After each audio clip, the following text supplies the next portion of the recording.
My name was Mark Taylor, and I was always just another black guy in this city. But when I was arrested for a crime I didn't commit, everything changed. I stood in front of the judge, ready to hear the verdict read out to me, but what happened was that I decided not to be silent. I was 22 years old, and I would not allow the system to ruin my life through deception. I will fight. And what happened next shocked even the judicial system itself. I always thought that if I didn't break the rules, everything would be fine. But when you're black in this city, sometimes the rules just don't work for you. I, Mark Taylor, am 22 years old, and my world fell apart the day I was arrested for stealing a car. A car I didn't steal. I was just walking home from work that night. It was dark outside, and I had to walk through the park. No wonder I felt uncomfortable. Again, that feeling when people's eyes change when they see your skin. Footsteps behind me. I tried to ignore them. But suddenly I heard voices. The police. Stop. One of the officers shouted, and I stopped before I could realize what was happening. I was surrounded. What are you doing here, boy? Asked the second. I raised my hands, trying to look calm, even though my heart was already beating out of my chest. They asked me if I had seen who stole the car next to me. I answered that I didn't know, but they started questioning me anyway. What am I doing in such a neighborhood? Why am I walking around late at night? I explained that I was going home, but this did not calm them down. Show me your documents, was another order, and I realized that this was not just a check. I try to speak calmly, but they don't listen. What are you hiding there? What's the matter, is another question, and I can feel their eyes becoming aggressive. They are not just controlling the situation, they are looking for a reason to detain me. And then I start to feel it. The system. I know it's working against me. When one of the policemen took a few steps back and showed me the detained car, I realized that it was my fault in their eyes. It was the same make, model, and color they were talking about. I didn't understand how it happened, but I heard a voice in my head. You know you're going to be found guilty just because you look like someone who could do it. And here I am, in court. I'm standing in front of a judge, a prosecutor, all these people who see me as just another black guy who broke the law. They don't even think that I might not be the one they're looking for. The prosecutor had already started to speak, listing the evidence that I was in a stolen car, that I had tried to escape, that my fingerprints were on the door. I couldn't even remember when I had touched the car. Well, this was my battle. I was ready to take the first step, and it was going to change everything. I took a deep breath, feeling the whole room fall silent. And that's when I made my move. I will defend myself, I said loudly and confidently, and suddenly everything changed. The trial was like a movie. I was sitting in the dock. My heart was beating so hard that I could hardly hear what the others were saying. All I could hear was my own breathing. And in front of me was a judge who had already decided from the very beginning that this case was just another routine. Mark Taylor, said the judge, Jonathan Grayson, with no expression on his face as he looked at me over his glasses. Charged with car theft and attempted escape.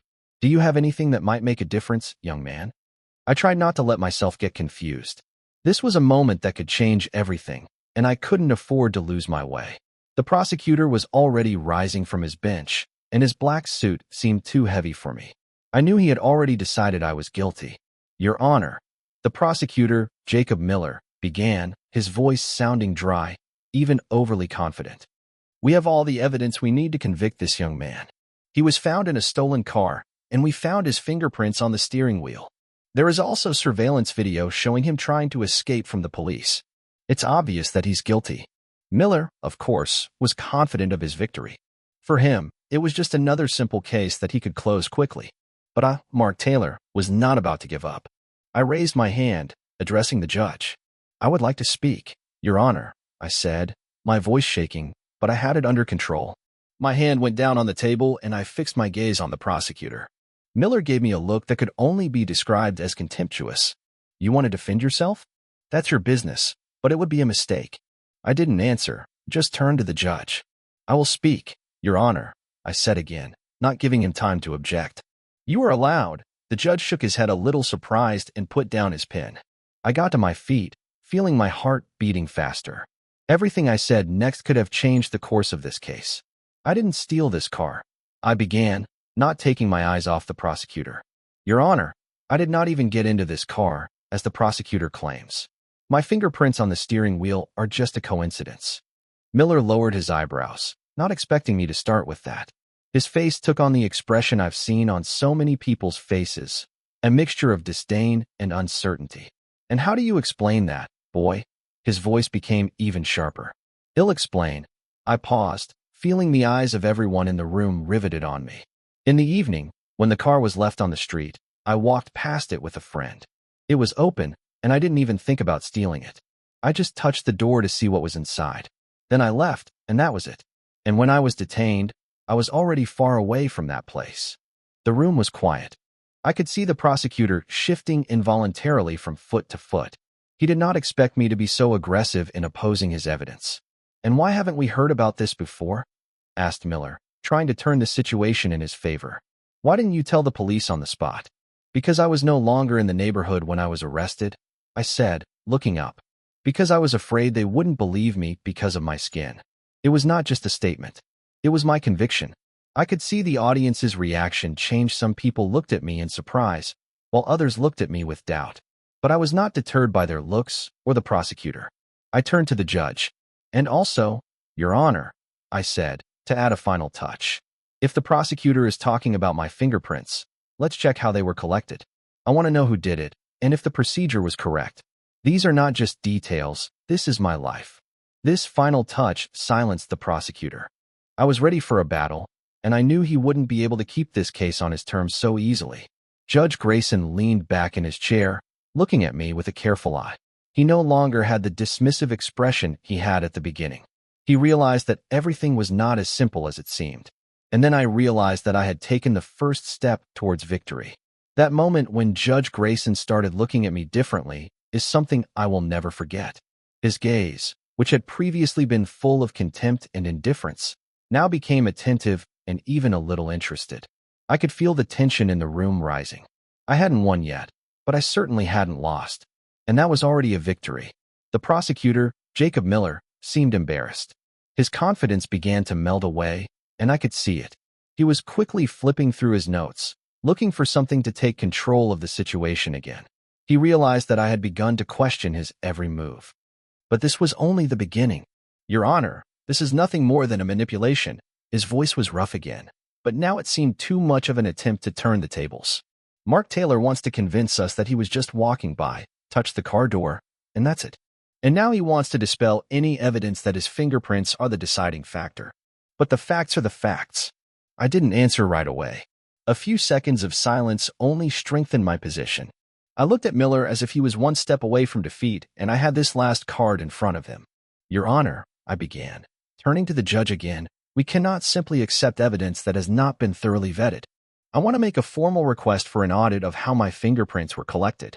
Were all the procedures followed? Were my rights violated? Were there any violations in the chain of evidence?" The room fell silent again. The prosecutor, without even waiting for the judge's request, immediately tried to object. "We can't waste time on such requests now, Your Honor," he exclaimed. "We have evidence that proves the defendant's guilt beyond a reasonable doubt. But we cannot simply ignore possible errors in the process of collecting evidence," I replied, my words coming out with a cold confidence I had never felt before. "That is why I insist on this request, Your Honor." The judge also seemed to realize that this case required a deeper analysis. He nodded his head, indicating that he would support my proposal. "Very well. Make a request for the evidence collected." The prosecutor took the initiative again. "This is just a stall. But okay, we agree to the inspection. But we can't wait long. We have to continue." But I could feel him losing confidence. People in the room began to whisper my words, which meant that I had really hit the nail on the head. And then I made another move. "And there is one more thing," I said, and all eyes turned to me again. "The owner of this car, Mr. Thomas Hancock, told the police that he left the car for a few minutes outside the store when he went inside. He confirmed that he did not recognize me as someone who could have stolen his car. I have in my hands a testimony that was not taken into account by the prosecutor. And this is a very important point." "The owner of the car?" the judge asked, as if surprised. "What exactly did he say?" I got a copy of his statement and brought it to the judge. In his statement, Mr. Hancock said that his car was left unlocked, and he clearly stated that the real culprit was a white male. "Why wasn't this introduced into evidence, Your Honor?" The room became quiet again. Everyone's eyes were on the prosecutor. Miller tried to look confident, but I could see his hand tremble as he tried to flip through his notes, looking for a way to justify his mistake. He couldn't. "Your Honor," "It doesn't matter at all," he exclaimed, but his voice was no longer as convincing. "We still have the fingerprints and the police testimony." "Yeah, but what about all the other evidence that disproves your theory?" I felt my voice getting stronger. "Can we just forget about it because it doesn't fit your idea of perfect justice?" Judge Grayson looked at me, and I saw his gaze become less indifferent and more understanding. He no longer looked like the same judge who came to work ready for another simple case. He began to realize that there was a serious problem here. "I think we need to stop the trial and consider all the facts you have presented, Mr. Taylor," the judge said, throwing down his pen. The courtroom fell silent, and I knew I had just taken a big step toward getting justice. I hadn't won yet, but now I had a real opportunity. What happened the next day was beyond my wildest imagination, and it further strengthened my confidence that I was on the right track. The hall where I was sitting seemed even more cramped than yesterday. Today was the real deal. I wasn't just a guy in a courtroom. I was a player on a field where my life was being played with. And this time I was playing to win. The prosecutor, Jacob Miller, looked different now. His tall, slender appearance and self-assurance had become more weary. He was no longer someone who easily disposed of young suspects. Now he was someone who had to hold on to his last arguments, even when they were losing their power. "Your Honor," Miller began, standing before the tribunal again, but without the same confidence in his voice. "We still have circumstantial evidence.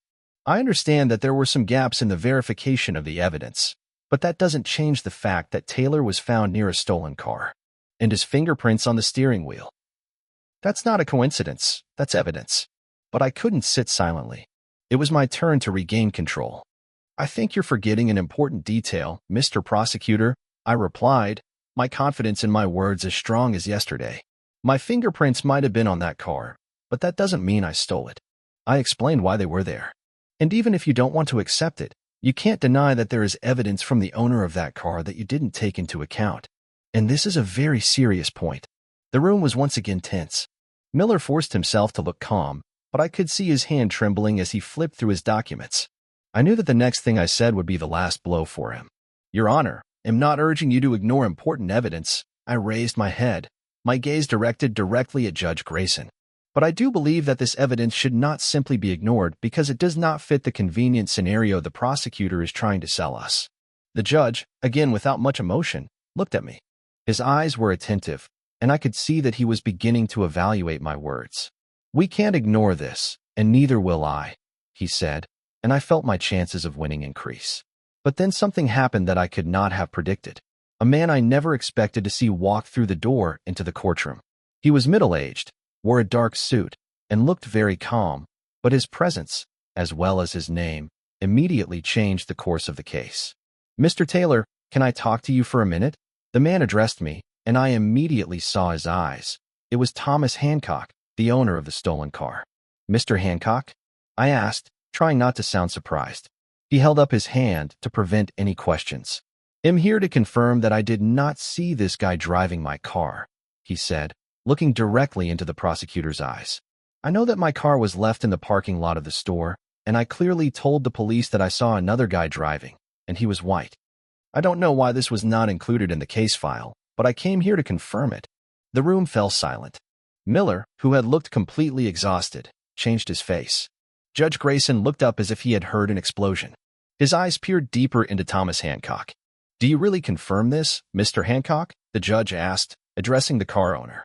"This is serious." "Yes," Hancock replied, his voice firm. "It is." Miller stood silent. He had no argument, and I realized I had one. He had flipped through all his documents and had just lost all his trump cards. "Your Honor, I think we can conclude the hearing," I said, my confidence now as strong as it had been before this whole hearing. "I'm not guilty." Judge Grayson looked at me, then at the prosecutor, and at that moment everything changed. Everyone in the room felt it. "The case is dismissed," the judge said, and his voice became decisive. What happened next was just a formality. I had won. It was not just a victory. It was my victory against the system that tried to break me, against prejudice, against what many people like me face every day. I was not just a defendant. I was a person who got my dignity back. And I knew for sure that this was only the beginning. When the judge announced the decision, the entire courtroom fell silent. I felt every cell in my body react to those words. The case is closed. Mark Taylor is not guilty. My heart was pounding so hard that it seemed like everyone could hear it. I couldn't believe it had happened. All those months of struggle, fear, injustice. All of that was just destroyed by one court decision. But I was not prepared for what happened next. As I approached the exit, the lights from the cameras flashed. Reporters who had not paid attention to me before now surrounded me, asking me how I felt after the victory. I heard their questions, but all I felt was liberation. Free from the system, free from everything they tried to impose on me. It was my victory, but not only mine. It was a victory for everyone who has ever been a victim of injustice. My mother, Denise, was standing on the steps in front of the court waiting for me. Her eyes were full of emotion, a mixture of pride and quiet relief. I walked up to her, and she hugged me so tightly that I felt her arms holding me as if for the first time. She said quietly, "I always knew you could do it." We didn't talk about my strategy, about every detail of the process. It was unnecessary. She knew how hard it was for me to go through it, but it was all worth it to get my chance. I looked back at the confused faces of the prosecutor, at the judge, who was looking at me with an expression I couldn't decipher. He must have realized that even in his hands the system could hold innocence. "You changed this case, Mark," Judge Grayson said as I passed his desk on my way out of the building. His words were simple, but there was something more to them. Something I couldn't even explain. Maybe he finally realized how often the system can be wrong. Maybe he realized that his role here was not always perfect. Meanwhile, reporters started asking new questions. "What are you going to do next?" one of them asked, walking alongside me. I smiled. "I will study, and I will fight for others." They raised their cameras, and I knew their question was no longer just about me. It was about the system. All these questions were about how you can change something, even when you seem to be at the bottom. I was on my way to something more than just getting justice in my case. As my steps led me down the court stairs, I realized that this was not just my fight. It was the fight of everyone who had ever experienced stereotypes, discrimination, and injustice. My case was just a reflection of what happens every day in a world where people often judge you not by what you do, but by how you look. My journey was just beginning. I knew that someday I would not be in the dock, but on the bench of lawyers. And I would fight not only for myself, but for all those who have no voice. It was my victory, but it was not only my victory. I went to the car and looked at the sky. Today it was clear, without a single cloud. And I knew that this day would be the beginning of a new life. "Thank you, Mom," I whispered. My mom just smiled and put her hand on my shoulder. "You didn't just do it for yourself, son," she said. "You did it for all of us." And I realized that it was more than just a victory in court. It was about making a difference in the world. And I knew for sure that I wasn't going to let it go. Moral: this story is not just about one case, but about everyone who faces injustice in the system. It is about those who, despite all the difficulties, find the strength to fight for the truth. Because justice is not only about laws, it is about people who are ready to step up and change everything. Only when we start listening to each other, when we are ready to question what seems unchangeable, will we be able to change the world for the better. The ending of this story is not just a victory for one guy. It's a victory for everyone who has ever felt overlooked, wrongly convicted, or insulted because of their skin or background. If we fight together for justice, then, sooner or later, justice will prevail.